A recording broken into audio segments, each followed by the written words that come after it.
At 200 kilometers per hour, Germany's flagship high-speed train was doing exactly what it was designed to do.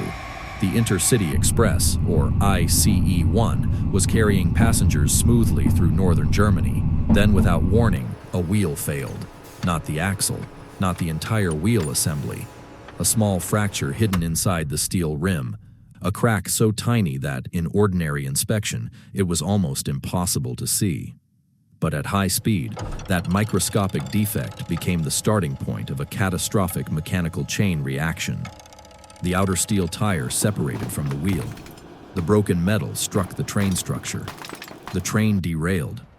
And moments later, several carriages collided with a 300-ton concrete bridge. The Eschede disaster killed 101 people. It remains Germany's deadliest high-speed rail accident, but the most disturbing part is where the investigation eventually led, not to the bridge, not to the track, not even to the train's controls. It led to a wheel that had been redesigned to make the ride quieter and more comfortable. This is the story of how a small engineering compromise became a catastrophic failure. The ICE-1 was engineered for speed, but speed creates another problem: vibration. At high velocity, solid steel wheels can generate significant rolling noise and vibration. Engineers wanted a smoother, quieter ride, so they introduced a different wheel design. Instead of one solid steel structure, the wheel used multiple components: an inner steel wheel body, a layer of rubber damping material, and an outer steel tire that actually contacted the rail. The concept was elegant. The rubber layer could absorb some vibration before it reached the passenger compartment. The train became quieter, the ride became more comfortable, but the design also introduced something that a solid wheel did not have: an additional interface between materials. And the outer tire was now doing something extremely demanding. It was rolling against steel rail, carrying enormous loads. At roughly 200 kilometers per hour, every rotation produced another cycle of mechanical deformation. At first, nothing appeared wrong. The wheel looked intact. The train performed normally, but deep inside the outer steel ring, stresses were accumulating. And that created the conditions for a failure mechanism engineers could not easily see. A railway wheel does not remain perfectly circular while carrying a heavy train. At the point where the wheel contacts the rail, the steel tire deforms slightly. The circular shape becomes subtly flattened at the contact patch. Then it rotates. The flattened section disappears. Another section takes its place, and the cycle repeats. Thousands upon thousands of times. This repeated loading is called cyclic fatigue. The metal does not need to experience one enormous force to fail. It can fail through millions of smaller stress cycles. Inside the outer steel tire, those repeated deformations created localized stresses. Eventually, a microscopic fatigue crack began forming. The dangerous part was its location. The crack developed on the inside surface of the outer steel tire. That meant the visible exterior could still appear normal. Inspectors could examine the wheel. They could use flashlights. They could look for obvious damage. But a crack hidden beneath the surface was fundamentally different from a visible defect. It could grow with every rotation. One cycle, then another, then another. The crack slowly propagated through the metal. And eventually, the remaining steel could no longer contain the stresses. There was no dramatic warning, no obvious external fracture, just a microscopic defect becoming a structural failure. On June 3, 1998, that process reached its final stage. The outer steel tire broke apart, and once it did, the disaster moved from metallurgy to mechanics. The broken outer tire did not simply fall away. Part of the steel component became trapped in the train. It penetrated the floor of the first carriage and embedded into the surrounding structure. The train continued moving. Ahead was track switch 3. The damaged component interacted with the track infrastructure as the train passed. A piece of the broken wheel assembly struck the guide rail. That impact interfered with the switch mechanism. The point blades shifted, and suddenly the path beneath the train changed.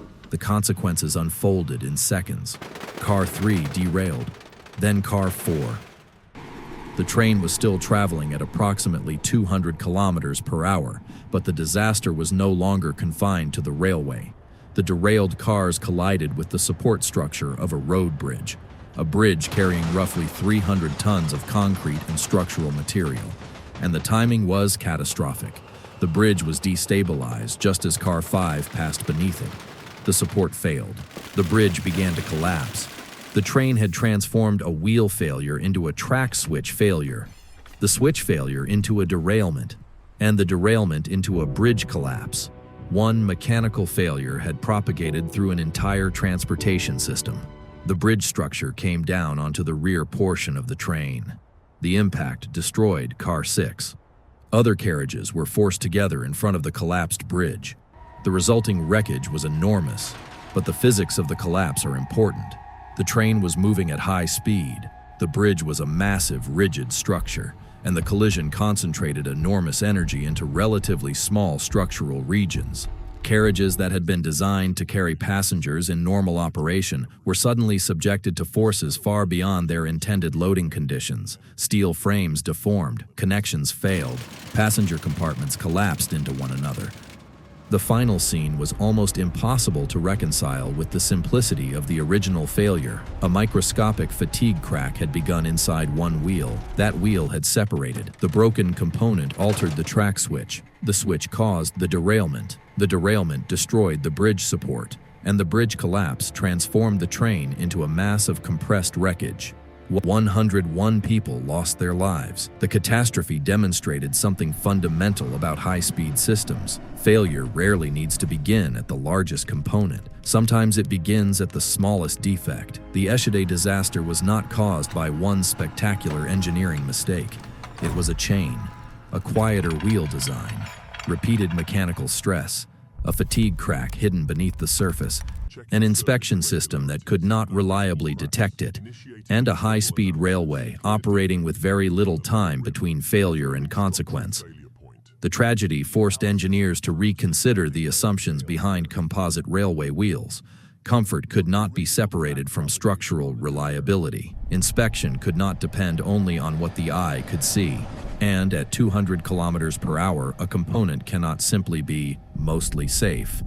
It has to remain reliable through millions of repeated loading cycles. The lesson from Eschede is brutally simple. Small defects can create enormous consequences. A crack measured in millimeters can trigger failures measured in hundreds of meters.